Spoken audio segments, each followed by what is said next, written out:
thanks for joining us today. Just a reminder that we love questions from the audience, so you can start commenting your questions now, or you can also add them as we go.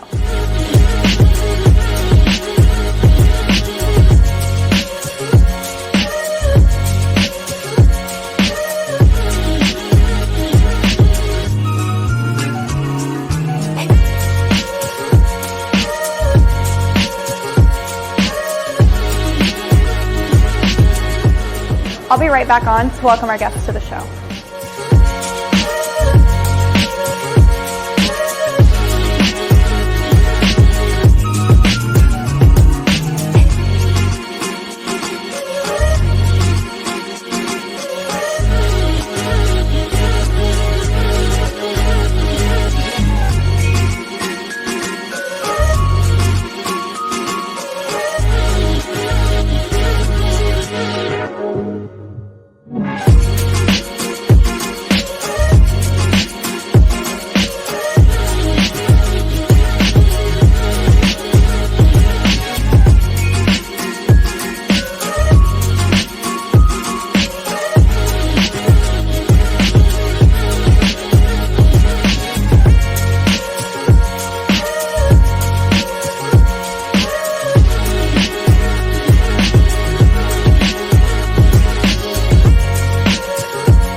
Thanks for meeting us for coffee.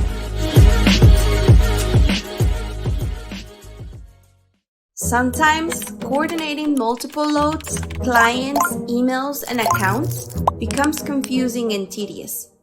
Introducing Tide TMS, the first all-in-one tool that helps you optimize your freight broker processes. You can send and receive quotes, review the shipment status, and keep control of your invoices all from one single screen. It's easy to manage and utilizes the best integrations. Don't take our word for it, our customers are raving about Tide. With Tide, you can improve your productivity by 75%. Go to tidesoftware.com and get a free demo now.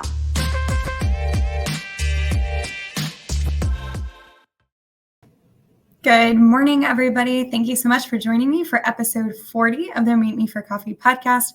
I am in Orlando. The sun's actually out today. We had some hurricane complications traveling in, but doing good today. So thank you for joining me and letting me bring my podcast to you guys while I'm on the road. I have a couple announcements real quick I wanted to go over. One, I'm just going to let the cat out of the bag a little early, and we're working on some special edition content with a partnership with Tide TMS, which I'm excited to bring you guys. You might have seen on the podcast channel, or if you haven't, go back and check it on Spotify, Apple, LinkedIn. We've done some special edition episodes with Bigger Picture and Talent Tech and some other technology companies, just trying to better understand what I'm curious about.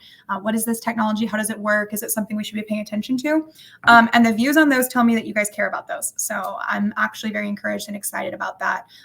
They get quite a bit of traction, and it tells me that you guys like to learn not just about freight markets and economics, but also about platforms that are out there, tools that are available, what other people are using in a way that's a little bit more low pressure than engaging with sales teams. So we are creating some more content, excited to be doing that. And then also, can I feature my own comments? I've never done this before. I'm trying to see if I can do that, but I commented already on the show. There we go. And I put in my links to help you guys save some money for some of these conferences that are coming up if you're interested in going. So the next one will be Trimble Insight. That is in Las Vegas. I'm very excited to be attending that. The Meet Me for Coffee podcast will be there. If you guys are going to be there, please let us know. We will have some opportunities for like an open mic style podcast recording. So my producer, Aaron, who is going to wave at you from behind the scenes right now. You can't see him, but he's here. Him and I are both going to be in Vegas. We're going to be literally, the mic's going to be there. You walk up to us. We're going to get you mic'd up. We're going to let you guys make some content with us, and we're going to get you those short clips. We will be doing the same thing at JOC Inland Distribution, which is the next one in September 30th, I believe, 31st to the 2nd of October in Chicago. We have a 20% discount code if you're interested in heading to that one. Same thing. Let us know. We're going to have some times with an open mic style concept, and we would love for you guys to share your insights and drop some wisdom. This is your chance to help contribute to our content, and we would really appreciate that engagement. And then again, thinking a little bit further ahead, you could save some money if you're looking at that registration for Manifest, which is in February in Las Vegas. And so there is also a code there that will save you on your registration. I believe it's $200 off if you use the link for the Meet Me for Coffee podcast. Please let me know if you're going. Even if you're scared to get on a microphone, that's okay. We still want to see you guys. We still want to talk to you. We'd love feedback on the show as well. Okay. Now that we've gotten through some housekeeping things, I'd love to bring on my guest today, Mr. Paul. I can't say his last name, so I'm going to call him Mr. Paul. But Paul, can you please introduce yourself and tell us a little more about who you are and what you do? Sure. So my name is Paul Poziumschi. It's a difficult one. And I'm the chief economist at Transfix. So basically my background is in financial markets originally, more specifically in quantitative trading, basically using machine learning and AI to generate uncorrelated returns. Now, you might want to ask, what is the connection to freight? Well, I was hired at Transfix to try to apply financial portfolio management models and frameworks to freight and to logistic flows. So there are many aspects of that. I can mention a few. So for instance, starting with predicting the markets. We have spot, we have contract business. And for instance, the contract business can go out 12 months or sometimes 18 months. So it is important to have some predictions of where rates, volumes, capacity, and so on and so forth might be in 6 months, 12 months, or 18 months. So that's one of the tasks that we are doing at Transfix. Then we're running portfolio scenarios. For instance, if we forecast the rates might go to X in 6 months, what is the right approach as a company? Should we focus more on spot, on contracts? What is the relative value, basically, which helps us to better allocate resources to our carrier portfolio and financial resources. And finally, risk management. If you have two loads, each have, let's say, a projected margin of 15%, we have to moderate that by the risk. So if one, the risk to cover it, it's 5%, that's great business. If the risk of the load itself is 20% for 15% margin, it's not so good. So it allows basically to allocate capital and resources in the most efficient way.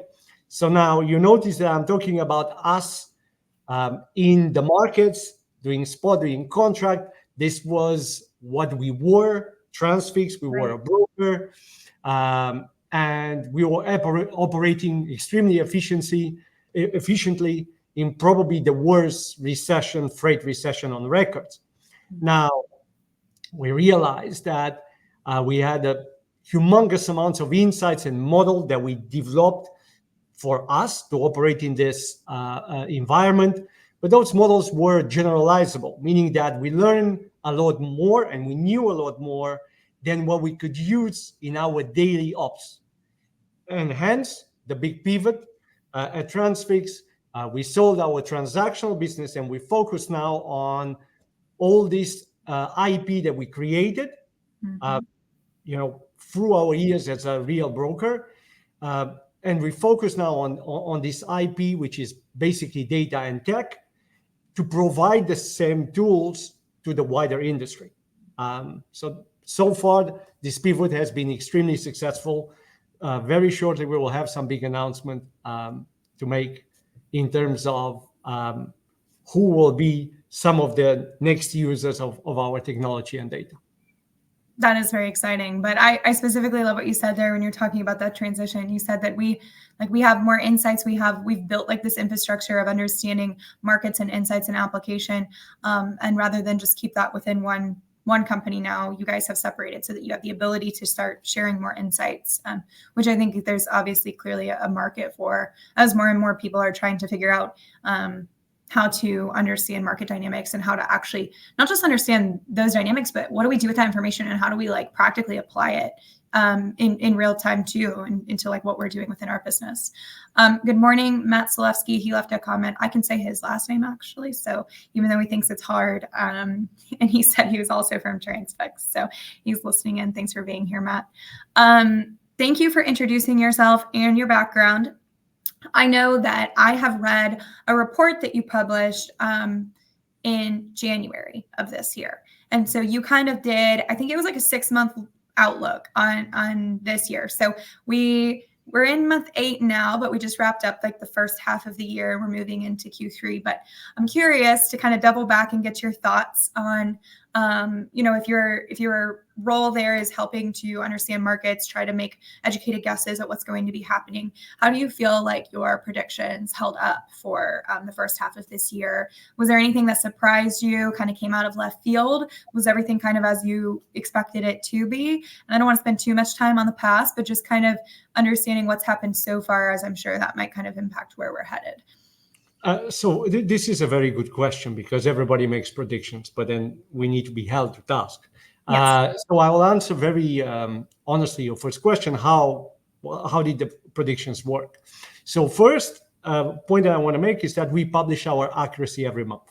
So basically every month we go back 12 months and we tell you how we perform on 12, our predictions for 12 months ago, 9 months, 6 months, and so on and so forth. So currently those numbers, which are the mean percentage error, how far our predictions were from the market. Whether you look at 1 month, 3 months, 5 months, 9 months, they are all within 1%. Meaning that if we predicted markets 9 months ago, the current number, the realized number is less than 1% away from our prediction. So I would say that on balance, our predictions were very accurate. I would also not give myself much credit for that because I want to explain what our predictions are, because we have a very different way to predict from what, let's say, the economists call predictions. So we don't study inflation, unemployment, capacity. We look at those all together. But the prediction is very much data-based. And what I mean by this is that we're looking at every single zip to zip line, and we forecast these 18 months forward. So we're looking at the granular trends in the data and the momentum that they have. This is not as much a prediction as an extrapolation. We're reading basically where the data is going. And there is a significant amount of insights in the granular data, the capacity increasing there, decreasing there, rates moving across the map. And therefore, a lot of the accuracy that we get is precisely because we do not formulate guesses. We just extrapolate those data trends, those granular data trends, and we aggregate them. So we start with each lane, then we look at a city, a facility, a region, and obviously we publish what you saw, a national forecast. Yeah. But the national forecast is at the end of the process, right? Now, have things surprised us? To an extent, yes. So what hasn't surprised us was the fact, what we believe to be the driver of the market, which is the capacity. Capacity is decreasing at an accelerated rate. So if you look, for instance, at ACT fleet capacity, the numbers have been negative practically every month for a year since July of 2023. Right. And the employment numbers tell a similar trend, although milder trend. The biggest story here is that capacity is leaving the market, especially small operators, but not only. We heard some big names that exited the market as well. And this capacity, as it exits the market, eventually will rebalance it by meeting the current demand. This extra capacity is obviously the capacity that was built post-COVID. So we are returning to the trend. Now, what we said in January was that we thought that within a couple of quarters, supply will start meeting the demand. What surprised us was that that convergence was a little bit slower than what we expected. Meaning that right now, we're still probably more than a quarter away statically from those two curves meeting. Meaning that the market has been a little bit softer than to adjust, on the big aggregate supply and demand than what we thought. The reasons for that are multiple, and I think we can talk about them in some level of detail. The economy is decelerating, to put it mildly.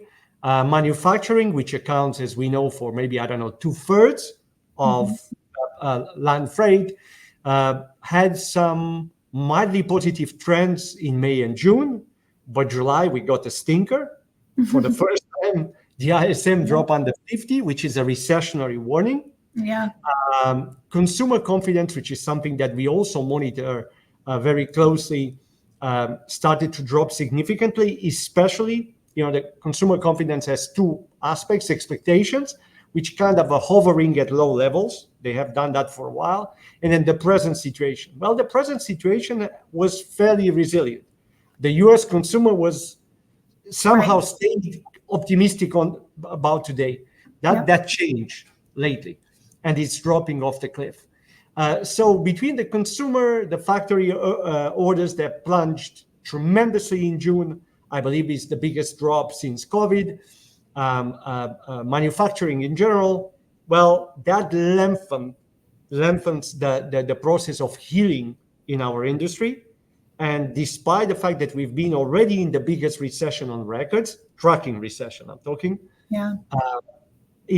we still struggle to rebalance the market. And therefore, the path that is slow to recovery has been even slower than what we expected it, and we were not very optimistic. Yeah. Man, you're making me, I need to go back and requote myself here soon. Because I think in the beginning of this year, I wrote about how, if we do this, something like a soft landing or even a no landing, it was going to be low and slow is what I called it. It's going to take longer.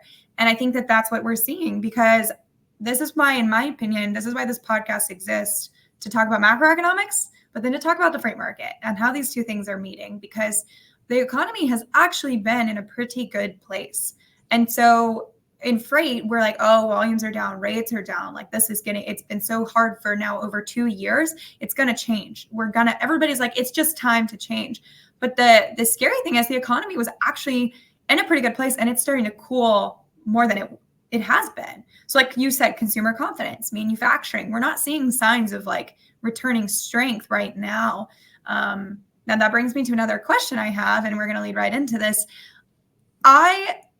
To be honest, I don't think I've heard the word recession tossed around by economists since like maybe January. And it was mostly about like, we're sticking the soft landing, we're getting out of this, we're fine.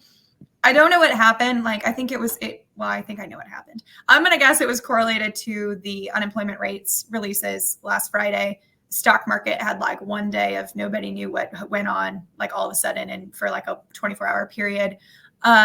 I guess we'll see if that continues today. And then everybody just kind of was like, next thing I know, I get on my phone this morning and all my news articles I subscribe to are like, here's the strength of the labor market. Is there a recession? What are the risks of a US recession? And it's like, we weren't even talking about this for the last few months, but now we're back to talking about it. And so when we're sitting here saying we're going to come out of this freight recession, like everybody's like, I feel it, like we're almost there. And now the economy is talking about recession again. And I haven't seen a consensus that we're going into one. I'll be honest. Most of the people I'm seeing are talking about it because they're saying, no, there's not going to be one right now. Like, we're not doing that. But it has to be said again, which carries some weight. That means that there's indicators that cause people concern about the health of the economy. And that's why we're talking about recession again. So what are your takes on this? You wrote in your January article, you mentioned like a report around the risk of a recession. You put it as very minimal. Where are you at now for the next, 6 months or a year? And what do you say about that? So you're raising two critical questions. And I want to come back to the first one about tracking recession against economy recession. And this is something that's very that's basically driving tracking markets at the slow pace that you mentioned. Well, tracking has been in a recession for more than 2 years. I believe JB Hunt talked about tracking recession during one of their earning calls or some conference. I'm not really sure. They named it about 2 years ago. And we can consider that was the case. But the tracking recession was driven by the COVID excess. So at the same time as the tracking recession, it's again equalizing supply and demand. We are coming to pre-COVID levels. We are aiming for this. We might actually face a real recession that will lengthen the tracking recession. This is what's at risk here. Yeah. In terms of economics, I mentioned, you're right, I mentioned the odds of recession in the previous report, saying they diminished, right? They right now, obviously, a number of factors have kind of changed the consensus about where we're at economically. And as you mentioned, and I think it's probably the main driver right now, is the employment numbers that we had on Friday. It was a massive miss. We had 114,000 against, I believe, the consensus of about 175,000. And especially the employment rate that hit 4.3%. It was expected to stay flat at 4.1. Now, this is only the kind of a high level view. What is more worrying is when you look into details. So for instance, temporary help employment and quit rates are flashing outright warning lights. And vacancies, for instance, have dropped tremendously since 2 years ago. We had about 12.3 million vacancies. Now we're down to 8.2, right? So that has brought something that was only an economist, something that only economists talk about, the SOM indicator. The SOM indicator is basically an indicator created by a Fed economist, Claudia SOM, and it's looking at how the momentum in unemployment to predict recessions. So it's over half a century has a perfect track record. And if you believe it, then we are aiming for a recession, okay? So everybody, it's now starting to question this. Financial markets are panicking. The Fed is now priced to cut rates in an emergency meeting next week, and so on and so forth. But I want to weigh those things. First and foremost, Claudia Somm, who created the index, pointed out that just like in tracking, the employment market has seen something unprecedented with COVID. Yeah. So even if you look at 8.2 million vacancies today, even if the drop is significant from 2 years ago, this is still higher than pre-COVID. So we are in no, I'd say, immediate danger. Sure. That being said, there are some signs, as I mentioned, that are worrying and accumulating, meaning that, for instance, Goldman Sachs raised the odds of recession from 25, I believe, to 30. I think this is probably a little bit optimistic. Even though a recession is unlikely in statistical terms, I think the odds of a recession are much higher than most of the economists are accounting for. There are too many warning lights at the granular level.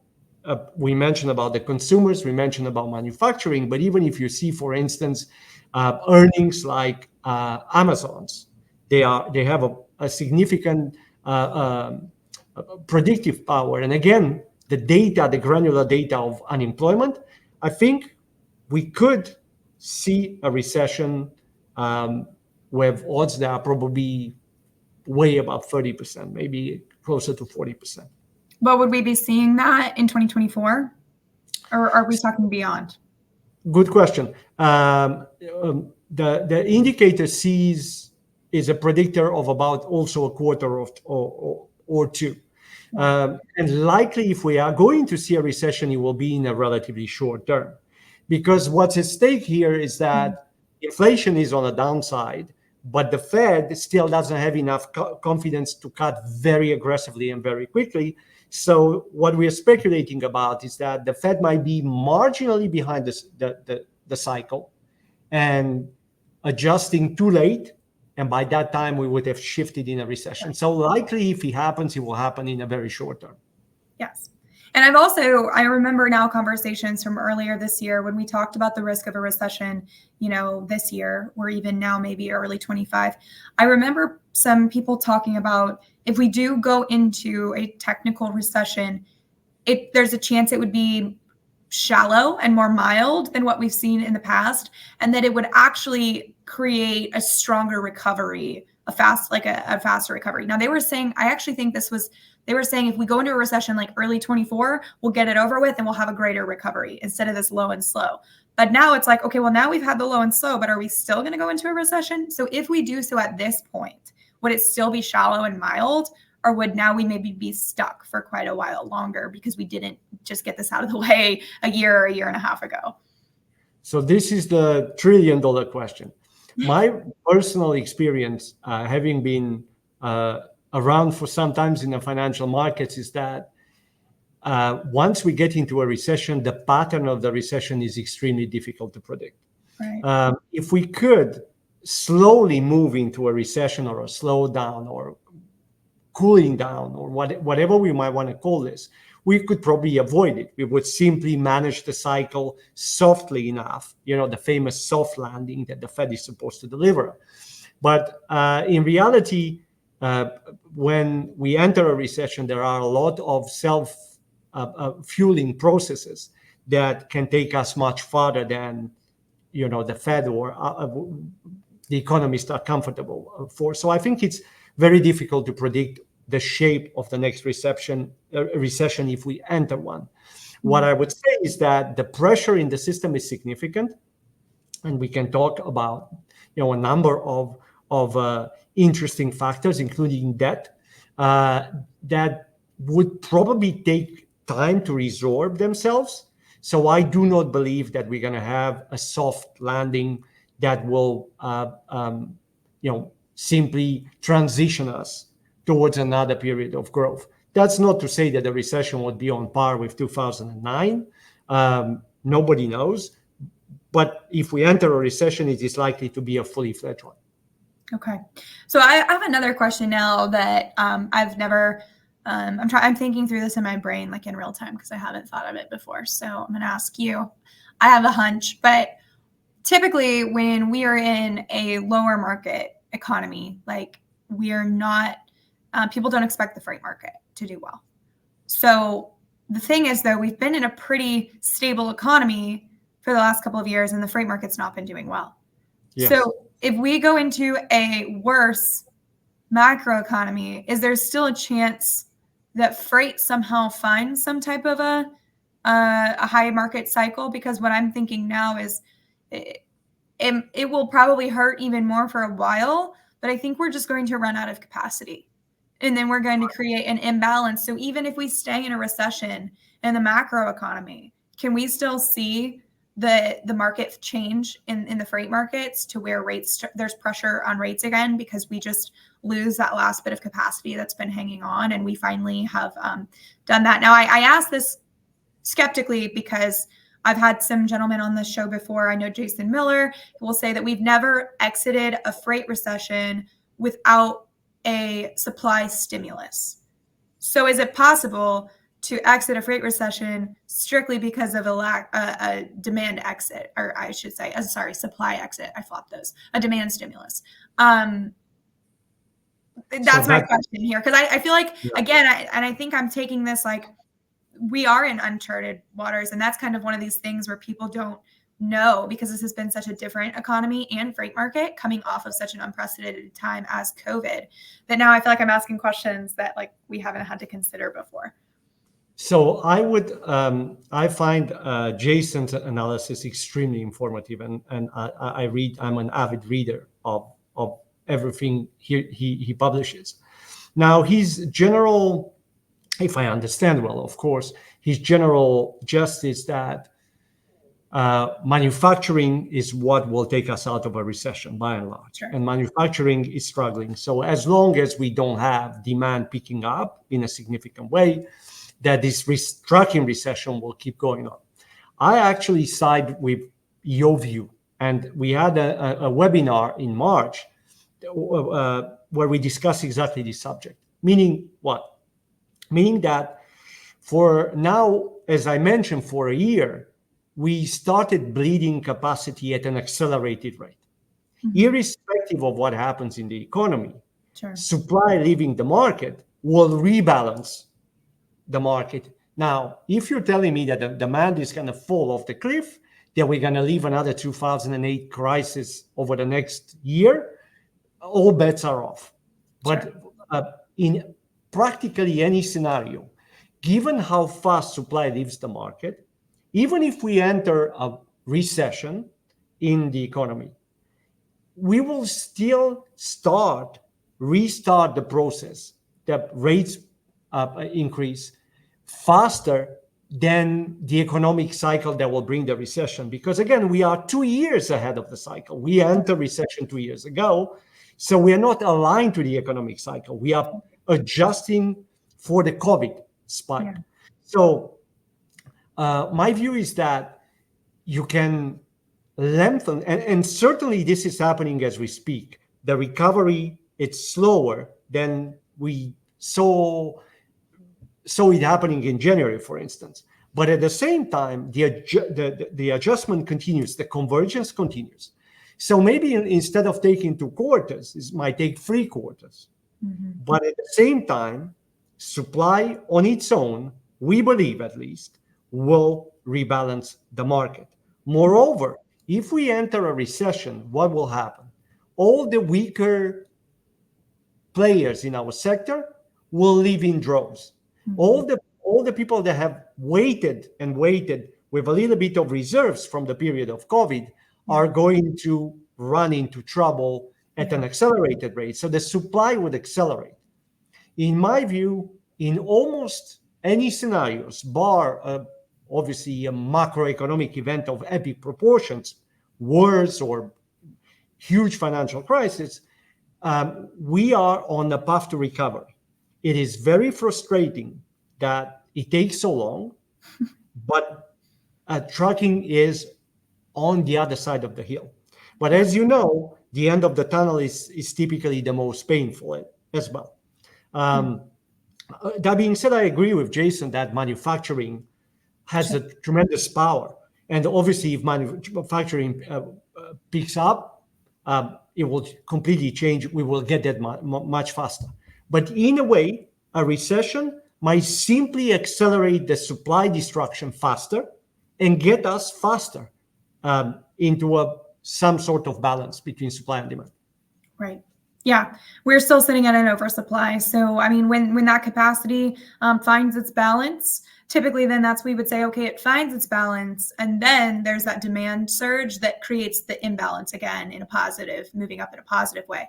I think what we might run into, it sounds like, is we find that balance. And while it won't drive rates up dramatically, it will at least hold a new floor, a new threshold, because you will start to see, maybe if you're a shipper, those tender rejections go from only 2% to, 8%, 9. And you might feel a little bit more strain there that help to hold those rates a little bit more of a higher floor than what we've at least been at. But I just think like we would be in that situation. Like you said, we would be en route to the recovery and moving upwards. But I think that we wouldn't see like this dramatic spike throughout the recession. At least that would be like my take on this until we get some type of stimulus. I would entirely agree. Okay, cool. I'm glad I asked that question. I was like, I'm going to say it because I'm thinking it.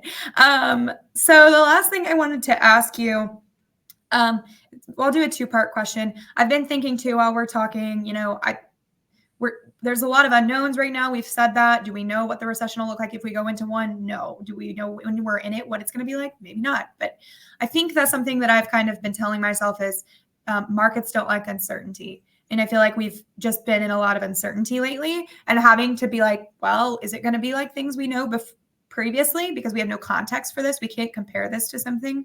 And so I think that consumer confidence, like you mentioned, kind of waning a little bit. I think people are just a little bit concerned and frustrated at this point.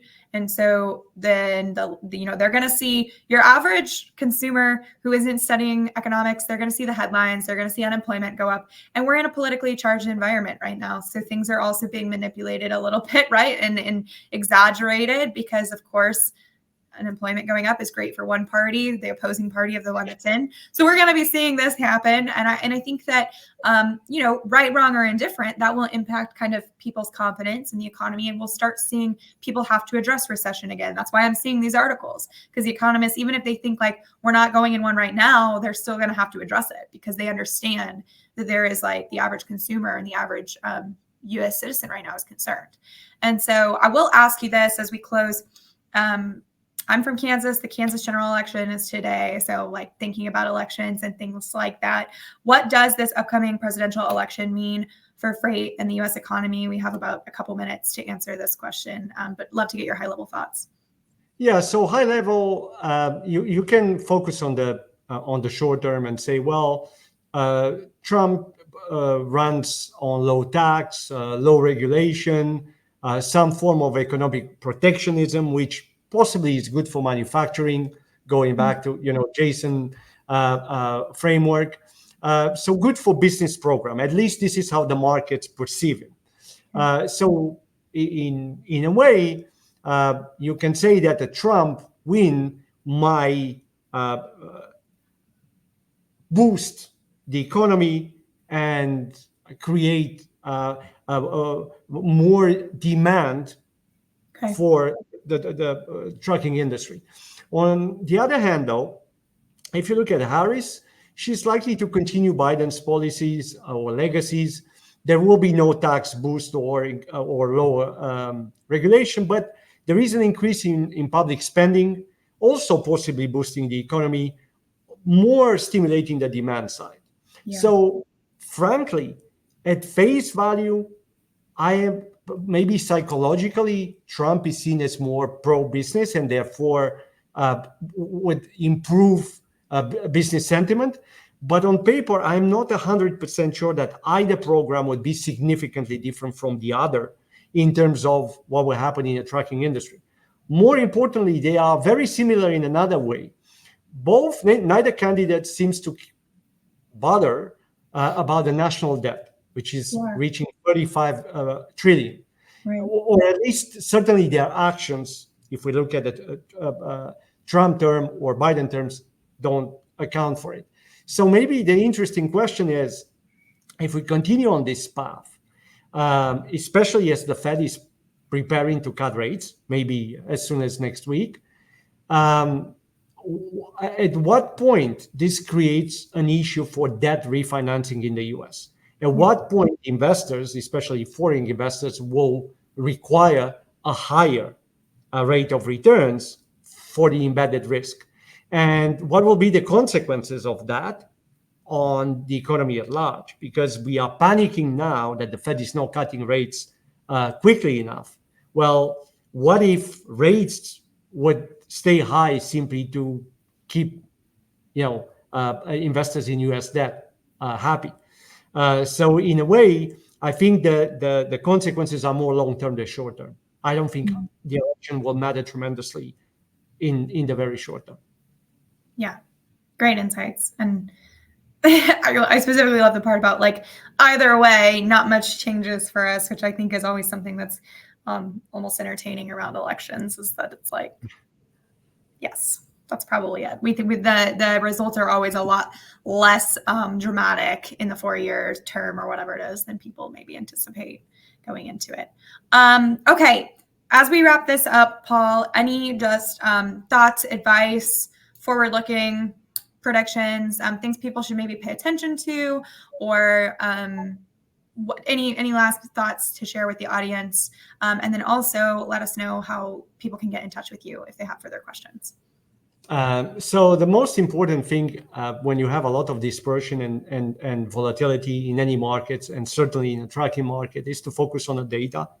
And it's not only because we are a data and tech company overall. For instance, when we talk about the national forecast, for instance, is a very poor predictor of what happens in every single region. We ended up in the US with several tracking markets. So don't trust, for instance, the national prediction for your budget and for your forecast at lane level or regional level. So paying attention to the data becomes critical because capacity reduction is not uniform across the map. Economic opportunities are not uniform across the map. The South, where you're at, is now seeing a huge boom of business. The Northeast, for instance, in California, far less. So there are a lot of I would say regional and even sub-regional events that are now driving rates, capacity, availability, and so on and so forth. So pay attention to the granular data, and that would be my lesson for anybody operating in a tracking market, because there will be a lot of insights, particular insights, and they will make the difference between people who will thrive or even survive and those who won't. Yeah. Awesome. How can people get in touch with you, Paul? So they can contact me at Poziumschi at transfix.io, on LinkedIn. Yes. And if anybody, we didn't get any questions. Everybody's always hiding, and I had to ask, the questions today. But if anybody has any questions, or you listen back and you have questions, please feel free to come back to the LinkedIn live event. You can find it featured on the top of my LinkedIn profile for a while, and leave your comments, leave your questions, and tag myself and Paul in those. And we're happy to, share some thoughts in those, or reach out to you guys and answer those. But we'd love to get more questions. We got to get people to start asking and speaking up. But trust me, I asked a question I thought I might sound stupid asking, but I'm glad I did. So we'd be happy to answer any of those questions if you guys have them. Come back anytime and drop them in the comments and just tag us. We'll get to those. That's all we've got today. Thank you so much, Paul. I really love this conversation. I love conversations when I don't have to talk a lot, because it's that good. So I feel like I did a lot of listening and learning myself today, and I'm very appreciative of that. I will be also putting some cliff notes from this episode into the Truckload Market Update Report, which we'll publish this week on my personal page. So thank you again for sharing your insights. And thank you. Thank you to everyone in the audience for meeting us for coffee.